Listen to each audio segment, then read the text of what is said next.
What's going on, YouTube? It's your boy Vizzy. Welcome back to the channel. This is the channel where tech is not everything, it's the only way. So I've spent over a month with the iPhone 16 Pro Max, and today I want to talk about how it holds up in my day-to-day life as both chef and a photographer. This is gonna be a laid-back, honest review, so grab your coffee, let's talk about it. So as a chef, I spend a lot of time in the kitchen. It's more than just a place where you cook. It's a place of creation, a stage where ingredients are transformed into art. For me, capturing that journey is as much as a passion as preparing the dish itself. I like capturing those little moments, whether it's a perfect sear on a steak, the vibrancy of a fresh herb, or plating right before serving. And let me tell you, the iPhone 16 Pro Max makes it super easy to capture those moments in full glory. The main camera sensor on the iPhone 16 Pro Max has slightly upgraded. I've noticed the improved low light performance over the 15 Pro Max. The JPEGs are a lot sharper, they're more vibrant, they're more true to life, requiring little to no adjustment. The color science to me in the iPhone 16 Pro Max is now spot on with natural tones, great dynamic range. This means I can capture the details and colors of a dish even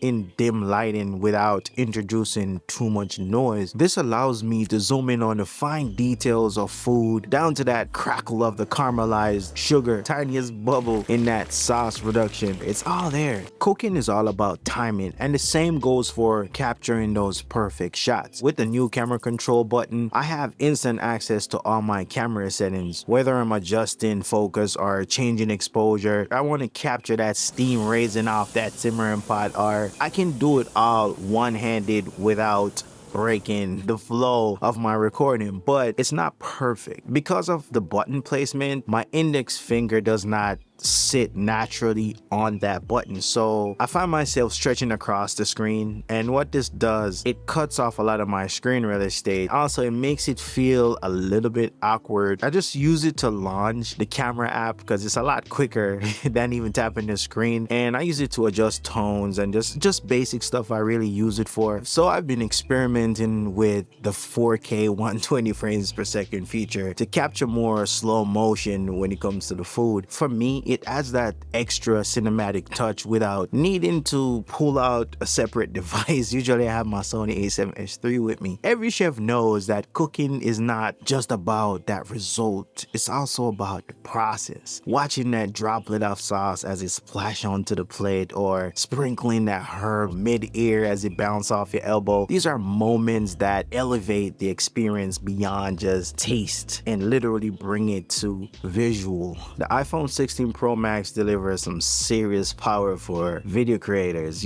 Shooting in log allows me to capture more dynamic range, preserving them highlights and shadows. This also gives me the ability to bake look directly onto the phone, meaning I can apply my favorite look while maintaining that cinematic control. A lot of people don't understand, it's not just a video, it's a story, a story that unfolds frame by frame, revealing that artistry behind every movement. But it comes with a cost though. I've experienced overeating in 2 occasions actually. When I was recording, kitchen could get really hot, so this might contribute a lot to the overeating, the heat lamp. It gets so hot that I literally have to go into the refrigerator with it just to cool it down. But once I hit that 4K 120 frames per second, on flame. When I'm not in the kitchen, out capturing the world through a photographer's lens, the iPhone 16 Pro Max has definitely step up in that department. Shooting landscape or portraits, it handles a wide range of lighting scenarios. One of the most exciting features that has redefined my food photography is the new photographic style. From vibrant colors to subtle tonal shifts, I've been able to capture the exact mode I want for each dish, all without needing to dive into post-processing. For example, when capturing that rich hue of a grilled salmon, I use the warmer style to accentuate that natural reds and oranges, bringing out a more homey, comforting vibe. So I can create different look for every dish without switching lenses or using complicated software. Having that set of custom filters that adapt to my culinary creation in real time. Now, let's talk about workflow. Something that is crucial for me. The ability to shoot and edit and post all from one device is a huge time saver. I'm using the iPhone editing tools for quick adjustment on board, but if I need more control, I'll just export the raw footage to my Lightroom on the go, and it has no issue doing this. As for battery life, it holds up surprisingly well. I'm shooting, I'm editing, I'm cooking, all while using the iPhone throughout that process, and I haven't hit a point where I'm scrambling for a charger before the day's end. Definitely an improvement from the last year model, which is the 15. As a chef, we talk about the simplest things. The True Tone flash on the iPhone 16 Pro Max is designed to mimic that natural lighting, making it a game changer for indoor or low light food photography. You can literally adjust your exposure and this balance that brightness and color temperature so you can get more light spread without harsh shadows or washing out those highlights. This means I can capture natural texture and color of my dishes even in dark settings. Of course, as a chef, this works great for scanning my recipes, daily menus when chef give us that. After a month with the iPhone 16 Pro Max, here's my honest truth. It's a powerhouse. As a chef, it lets me capture those key moments in the kitchen with ease. As a photographer, it's versatile enough to handle anything I throw at it. It's not perfect, no device is. The combination of the new features like the photographic style, the 48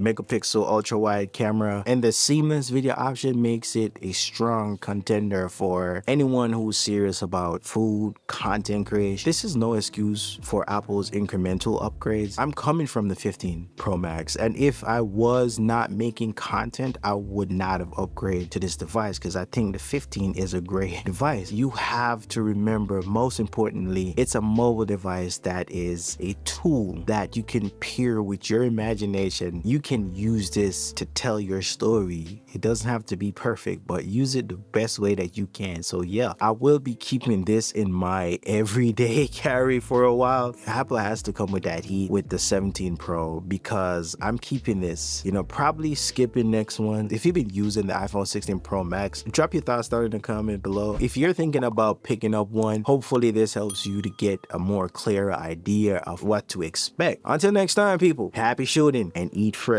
Vizzy, we out of here.